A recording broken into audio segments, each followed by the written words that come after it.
اے ایمان والو، اے ایمان والو، اگر آپ قرآن کریم کی تلاوت کریں گے، پڑھیں گے، تو آپ پڑھیں گے یا ایھا الذین آمنو، یا ایھا الذین آمنو، یا ایھا الذین آمنو، اے ایمان والو، اے ایمان والو، اے ایمان والو، کہیں پہ کہا یا ایھا الذین آمنوا استعینوا بالصبر والصلاۃ ان اللہ مع الصابرین، اے ایمان والو مدد چاہو کس سے؟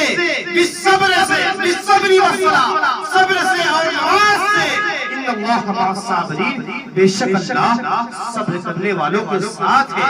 کہیں پہ اللہ نے کہا یا ایھا الذین آمنوا اتقوا اللہ وابتغوا الیہ الوسیلۃ وجاہدوا فی سبیلہ لعلکم تفلحون، اے ایمان والو اللہ سے ڈرو اور اس کی طرف وسیلہ تلاش کرو، وجاہدوا فی سبیلہ، اور اس کی راہ میں جہاد کرو، لعلکم تفلحون، اس امید پر کہ تم فلاح پا جاؤ۔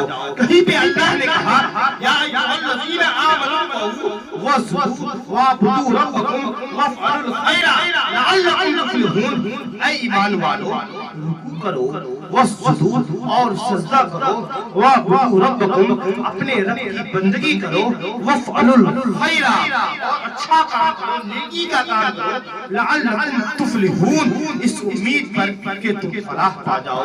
کہیں پہ کہا یا ایھا الذین آمنوا صلوا علیہ وسلموا تسلیما، اے ایمان والو تم اپنے نبی پر خوب درود اور سلام بھیجا کرو۔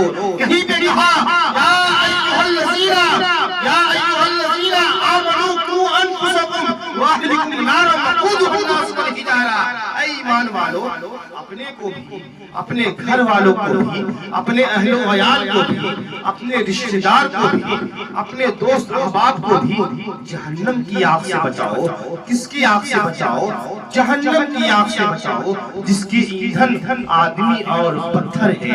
دیکھیں اللہ نے قرآن میں کہا اے ایمان والو اپنے کو بھی اور اپنے گھر والوں کو بھی، صرف آپ کے بارے میں نہیں کہا بلکہ اللہ نے کہا تم اپنے آپ کو بھی اور اپنے گھر والوں کو بھی جہنم کی آگ سے بچاؤ جس کے ایندھن آدمی اور پتھر ہے۔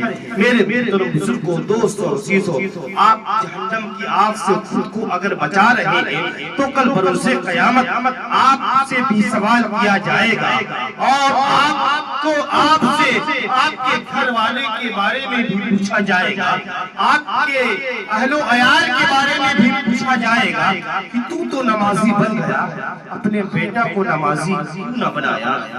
تو اچھا کام کرتا تھا لیکن اپنے بیٹے کو تو نے اچھا کام کیوں نہ بتایا؟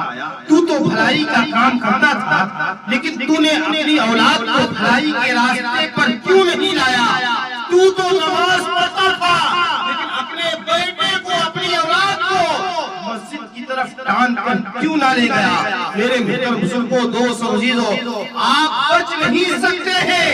اللہ نے قرآن میں کہا کہ تم سے تمہارے بارے میں بھی سوال ہوگا، تمہاری اولاد کے بارے میں بھی سوال کیا جائے گا، تمہاری بیوی کے بارے میں بھی سوال کیا جائے گا، گھر والوں کے بارے میں بھی سوال ہوگا کہ تو پرہیزگار بن گیا، دوسروں کو فتویٰ دیتا تھا، دوسروں کو راہ ہدایت پر چلنے کی تلقین کرتا تھا، لیکن تو اپنے اولاد کو، اپنے گھر والوں کو نمازی کیوں نہ بنایا؟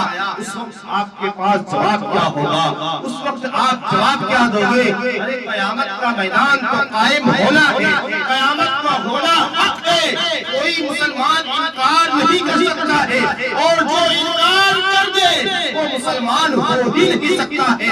اس لیے مسلمان اور قیامت کا انکار کرے یہ ہو ہی نہیں سکتا ہے۔ قیامت کے دن پر ایمان لانا، قیامت کے دن کا یقین رکھنا، یہ بھی ایمان میں شامل ہے۔